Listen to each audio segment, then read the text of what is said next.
Now, friend, another topic 3.3 average velocity and average speed.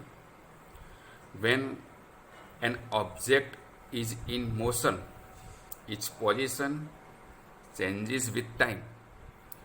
But how fast is the position changes with time, and in what direction? To describe this, we define the quantity average velocity, यानी कि जो object है वो motion करता है, लेकिन वो उसकी जो पोजीशन है वो चेंज होती है, वो टाइम के साथ और डायरेक्शन के साथ। वो कितनी फास्ट है वो जानने के लिए हमें एवरेज वेलोसिटी डिफाइन करनी पड़ती है।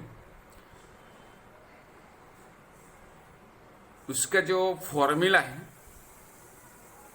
वो यही है कि the average velocity is defined as the change in position और displacement delta x divided by the time interval delta t, यानी कि जो ऑब्जेक्ट है उसका डिस्प्लेसमेंट डेल्टा एक्स है, वो पोजीशन चेंज करने के लिए उसने जो टाइम लिया है वो डेल्टा टी है, तो उसका एवरेज वेलोसिटी है वी बार। उसको ये ऐसे भी लिखा जाता है, तो V bar is equal to displacement divided by time interval. V bar is equal to delta X by delta T. Delta X is displacement, delta T is time interval, is equal to x2 minus x1 upon t2 minus t1, where x2 and x1 are the position of object at time t2 and t1 respectively। यानी कि t1 time में जो object था उसका position था x1 और t2 time में इसका पोजीशन था x2। तो T1 और T2 टाइम में उसका पोजीशन जो चेंज हुआ है वो डेल्टा एक्स बोलते हैं, वो डिस्प्लेसमेंट होता है, और डेल्टा टी ये टाइम इंटरवल है। तो उसका ये फॉर्मूला है, हमें याद रखना है। यहाँ पे याद रखना है ये एवरेज वेलोसिटी है, इसका यूनिट है ऐसा यूनिट मीटर पर सेकंड है। वेलोसिटी, एवरेज वेलोसिटी ये वेक्टर क्वांटिटी है, यानी कि इसका मैग्नीट्यूड भी होगा और डायरेक्शन भी होगा। Now average velocity defined above involves only the displacement of the object. We have seen earlier that the magnitude of displacement may be different from the actual path length. हमने आगे पढ़ा है कि डिस्प्लेसमेंट और path length में difference है। Path length और displacement same भी हो सकता है और अलग भी होता है, क्योंकि डिस्प्लेसमेंट ये वेक्टर क्वांटिटी है। Path length is always positive, but displacement is positive, negative और जीरो भी हो सकता है। To describe the rate of motion over the actual path, we introduced another quantity called average speed। now जो average speed है वो actual जो distance तय किया है ऑब्जेक्ट ने,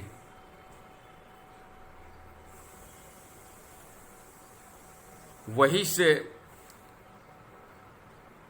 हम उसको डिराइव कर सकते हैं। एवरेज स्पीड कैसे डिफाइन करते थे? Average speed is defined as the total path length travelled divided by the total time interval during which the motion has take place. यानी कि डेल्टा टी टाइम इंटरवल में जो ऑब्जेक्ट है उसने जो पाथ लेंथ तय किया है, वो पाथ लेंथ और टाइम इंटरवल का जो डिवीजन है उसको एवरेज स्पीड बोलते हैं। Average speed is equal to total path length divided by total time interval. उसका यूनिट भी मीटर पर सेकंड है, यानी स्केलर क्वांटिटी, यानी कि एवरेज स्पीड में हमें डायरेक्शन नहीं चाहिए। और जो एवरेज वेलोसिटी है इसमें मैग्नीट्यूड भी होगा, डायरेक्शन भी होगा।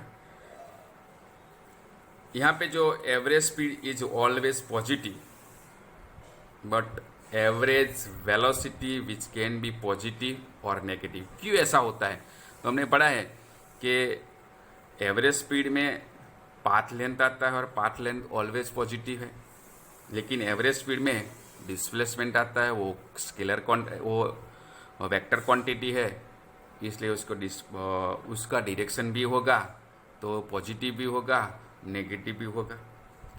Motion to an object in a long straight line in same direction, the magnitude of average velocity and average speed is equal। यानी कि जो मोशन स्ट्रेट लाइन में होता है, एक ही डायरेक्शन में होता है, तो path length and displacement both are same, so the magnitude of average velocity and average speed is equal.